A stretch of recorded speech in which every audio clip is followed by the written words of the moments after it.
Hi there, welcome to No Nonsense Whiskey. My name's VinPF, and on today's episode we've got another Sample Saturday for you. Before we get into it, I should note as well, you may have seen paid promotion sitting up in the top hand corner. I haven't been paid for this video, but YouTube's policies state that if I receive anything of value to make a video, then I have to put this paid promotion thing up here to kind of meet those things. So that translates neatly to if I receive a sample or a bottle for free, regardless of whether I've been asked to make a video or not, I must state so, which I've always done in the description below, but just to cover everything, I stick that up there as well. So just to reiterate that, whenever you see that sort of thing, I haven't been paid to make the video, certainly not for my opinion. That never happens. I will always give my full and honest and frank opinion on these videos. That said, let's move on to the content today, which is these awesome little wee bottles here from Fettercairn.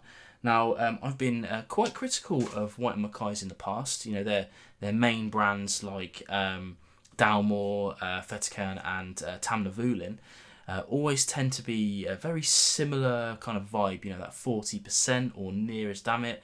The non-chill filtered, the non-natural colour, you know, added colour, that sort of thing. All things that I don't typically like, but when I say I've been critical, what I mean is just of those things. You know, the flavour profiles that come out of these things have always been pretty good. You know, if you go back way to the start of the channel, I covered my Dalmore 12-year-old, and I've always had a soft spot for that whiskey, and so on. And my favourite thing to say, I guess, is that as they push on up through the core ranges, they tend to get a little bit too expensive for what you're getting. The reason why I'm stating that now is because one of the things I've always said is I wish that White & Mackays would release something that was for us, you know, for the whiskey nerds, the people that are watching this video right now. Stuff like the non-chill filtered, the natural coloured, the slightly higher ABV, let's say. Things that are for us and aren't going to be in an airport or aren't going to be marketed to the masses. They're just for the kind of core whiskey drinkers who really appreciate good liquid for a fair price. And they've done that with some of their kind of brands. Greg Glass, the whiskey maker up there, is doing amazing things with the Whiskey Works brand name, stuff like the King of Trees and the Quartermaster, the things I've covered previously on the channel. Moving on to these ones then, the Fettercairn releases. The core spirit itself is rather lovely. I've tried a few independent bottles in my time, and the core releases are great as well, but they go from like a 12-year-old straight up to a 27-year-old.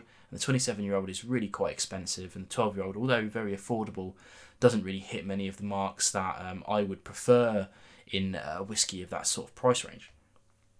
That's an awful lot of information to get to the point, I guess, which is that these whiskies here, this is the Fettercairn Warehouse 2 releases, and we have here the batch number 1 and the batch number 2. Unfortunately, these things aren't available anymore. I took my sweet time making this video, unfortunately, but hopefully what this will do is pique your interest in those whiskies as you get through to them and as I do my kind of tasting notes on these things. But these are exactly that. You know, these are whiskies that are really aimed at people like me, and I say hopefully you as well. You know, these are non-chill filtered, natural coloured. They don't have an age statement, which doesn't quite hit the full brief, but as you guys know, if you've been watching my channel for any sense of time, I don't really care too much about the age statement. It's if the whiskey is good and the price is right, that's all I really care about. I don't typically really care about the non-chill filtered or the natural coloured as well. They're just really nice things to see. Okay, let's talk about the actual whiskies in turn, and we'll have a few tasting notes. As you'll see, I don't have any water on the table today. That's because when I do these tastings, this one in particular as well, I have spent some time assessing these, so I have my tasting notes already, don't really need to do that. Sometimes if I am trying things for the first time, I might have some water on screen, just so you know. So the first one then, these are very different whiskies, I should say as well. Although they are the base Fettercairn spirit, the first one is 5 different cask types. We're talking about a port pipe, 3 different kinds of sherry cask. I think one of them might be unseasoned, so I don't think you can call it a sherry cask just yet. And then there's ex-bourbon as well. I'll put some information in the description below if you want to know more about those cask types, but I don't really know much about that sort of thing, so I don't tend to talk about the specifics, you know, the differences between those sherry casks. Check out the description if you want to know more about that. The second one then is a little bit more like normal, let's say. It's only 2 casks, but it's got some rye, ex-rye barrels, which actually, having said that, isn't that normal up in Scotland. But, you know, if you've tried your ryes in the American whiskies, you'll know what I mean. And then that's also some ex-bourbon barrels in there as well. So we're expecting two fairly different flavour profiles. Let's stop talking then, let's get some whiskey in the glass, or at least have a look at the ones that are in the glasses already and see what we've got then. The first one, we'll do a quick comparison as well, so you can see the colour difference there. You can see number 2 is ever so slightly lighter, which is something I would expect when the first one's had some port pipe and some sherry influence. Again, we don't know how many years these have been in the casks for.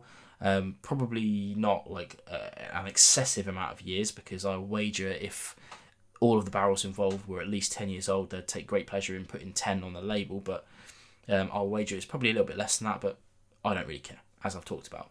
Let's have a look at the first one then on the nose. Now, the amount of sherry casks on the bill for this was initially a cause for concern, because as you guys know, I'm not a huge fan of sherried whiskies. I tend to pick up a lot of sulphur, but not in this.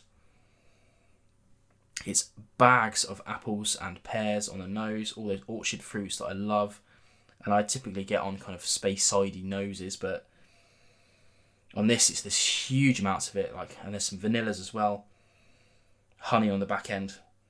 It's a pretty normal nose in whiskey, just very, very lovely, very sweet. I wouldn't go much further than that. This one's 49.7%, and I think these both sold for around that £55 mark, which is very affordable. Let's try on the palate.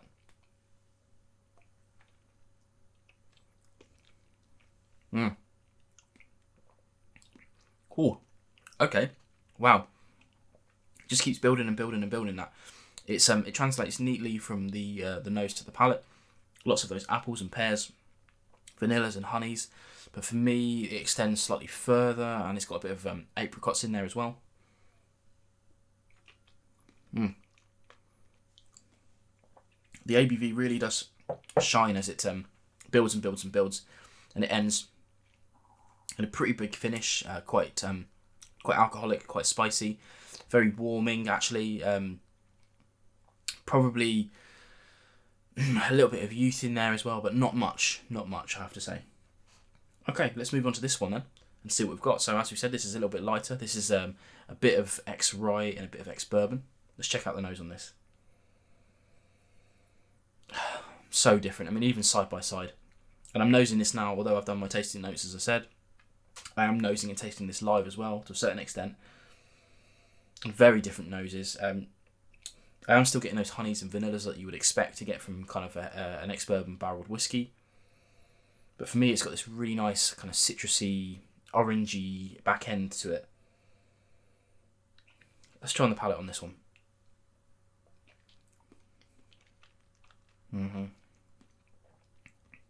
Oh wow, so good. Now the ABV is a little bit lower, but not much. This is 48.5%, still very good. So on the palate, it's let's have another sip first, shall we?